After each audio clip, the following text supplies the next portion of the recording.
Hello friends, welcome back to the my new video guys and my YouTube channel guys. Today friend we are going to talk about guys Infinix phone setting guys, and today video title guys talkback mode. How can we enable in Infinix phone device? Friends, you want to enable guys your talkback. So how can you enable and how can you use it today friends? I will show you. I will tell you guys. So friends, now let's see how to enable talkback and how to use. So guys, before starting video friends, first of all go and subscribe this channel guys. Click the bell icon, like the video. Friends, open your phone setting to enable talkback. So after on phone setting, I scroll it, hence you can see this type of setting. So guys, you want to search, so guys you can search here direct, then guys we will enable talkback.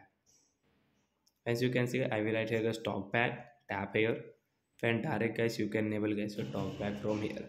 So friends, you can see that we will have to give permission, allow thing we can use talkback. Guys, you will click on deny, so you will have to again click on guys your talkback, then guys give permission from here. So guys talkback will enable, and how can you use guys? You can use guys with your double tap.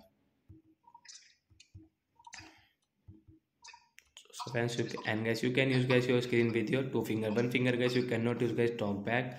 So guys, a person guys who is blind guys, they cannot see properly guys, they use talkback. How? Because guys they want to on camera, phone, any YouTube and any app. So guys they click on guys app, camera. So guys they listen sound camera. So guys they double tap to on camera. So like that guys they use talkback. So I friends have understood how to enable talkback and how to use it in Infinix phone. So bye guys.